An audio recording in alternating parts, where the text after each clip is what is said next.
Hi అండి. ఈరోజు recipe వచ్చేసి నోరూరించే లెమన్ రైస్. ఇది అందరికీ తెలిసిన కామన్ రెసిపీనే అండి. కొత్తగా వంట నేర్చుకునే వారి కోసం లెమన్ రైస్ని ఇంకా టేస్టీగా ఎలా చేసుకోవాలని నేను మీకు ఈ వీడియోలో చూపిస్తాను.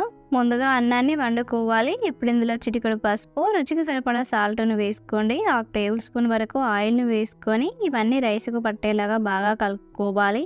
ఇలా అన్నంలో పెట్టి ముందుగానే కలుపుకోవడం వల్ల లెమన్ రైస్ టేస్ట్ ఇంకా బాగుంటుంది. అన్నాన్ని పొడి పొడి అయ్యేలాగా చేసుకోవాలి. చూడండి, ఇలా అన్ని వైపులకు తిప్పుకుంటూ మీరు ఏ గ్లాస్తో రైస్ని తీసుకుంటారో అదే గ్లాస్తో 2 గ్లాసుల వాటర్ని పోసుకోండి. అన్నం వేడి మీద ఉన్నప్పుడే ఇలా పొడి పొడిలాగా చేసుకోవాలి. చల్లారిందంటే రైస్ ముద్దలు ముద్దలుగా వస్తుంది. ఇలా అన్నాన్ని మొత్తం పొడి పొడిలాగా చేసుకొని పక్కన పెట్టేసుకోండి. బాండీ పెట్టుకొని 2 టేబుల్ స్పూన్ ఆయిల్ వేసుకోండి. 1/2 టీ స్పూన్ జీలకర్ర, 1/2 టీ స్పూన్ ఆవాలు, టీ స్పూన్ మినప్పప్పు, టీ స్పూన్ శనగపప్పు, 2 టేబుల్ స్పూన్ల పల్లీలను వేసుకోండి. 3 జీడిపప్పులను వేసుకోండి. ఒకవేళ మీ దగ్గర జీడిపప్పు లేకపోతే స్కిప్ చేసేయండి, పూర్తిగా ఆప్షనల్. ఈ పప్పులన్నిటిని లో ఫ్లేమ్లోనే పెట్టుకొని వేపుకోండి. త్వరగానే వేగుతాయి. అసలు హై ఫ్లేమ్లో పెట్టకండి, మాడిపోతాయి. ఇలా దూరగా వేగిన తర్వాత ఇందులో 2 రెమ్మల కరివేపాకు వేసుకోండి. కరివేపాకు చిరుపల్లారిన తర్వాత 3 ఎండుమిర్చిని మధ్యలోకి తుంచుకొని వేసుకోండి. 4 పచ్చిమిర్చిని మధ్యలోకి చీల్చుకొని వేసుకోవాలి.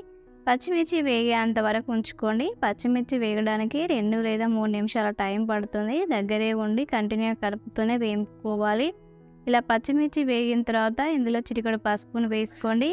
పసుపు మనం అందులో కూడా వేసాం కదా, అందుకే ఇందులో తగ్గించి వేసాను. చిటికెడు ఇంగువను కూడా వేసుకోండి. ఇంగువ నచ్చని వారు ఉంటే ఇంగువను స్కిప్ చేసేయండి. ఒకసారి కలుపుకొని ఇందులో మనం ముందుగానే వండి పెట్టుకున్న అన్నాన్ని వేసుకోవాలి. 4 టేబుల్ స్పూన్ల నిమ్మరసాన్ని వేసుకొని పోపంతా కలిసేలా కలుపుకోండి. 2 నిమిషాల పాటు మంటను హై ఫ్లేమ్లోనే పెట్టుకొని కలుపుకోండి. 2 నిమిషాల తర్వాత స్టవ్ ఆఫ్ చేసేయండి. ఎందుకంటే ఎక్కువసేపు ఉడికించకూడదు, వేడికి పులుపు అనేది తగ్గిపోతుంది. మనకు లెమన్ రైస్ పుల్లగా రావాలంటే స్టవ్ ఆఫ్ చేసేసి కలుపుకోండి. మార్నింగ్ మీకు టైం లేనప్పుడు లంచ్ బాక్స్లోకి ఇలా లెమన్ రైస్ చేసి పెట్టండి. పిల్లల నుంచి పెద్దవాళ్ళ వరకు చాలా ఇష్టంగా తింటారు. కేవలం 10 నిమిషాల్లోనే సులువుగా చేసేయగలరు. ఇంతే అండి. మీరు కూడా ట్రై చేయండి. మీకు ఎలా వచ్చిందో నాకు కింద కామెంట్ చేయండి, లైక్ చేయండి. మరికొన్ని మంచి రెసిపీస్ మన ఛానల్లో వస్తూ ఉంటాయి. సబ్స్క్రైబ్ చేసుకోండి. Thank you for watching.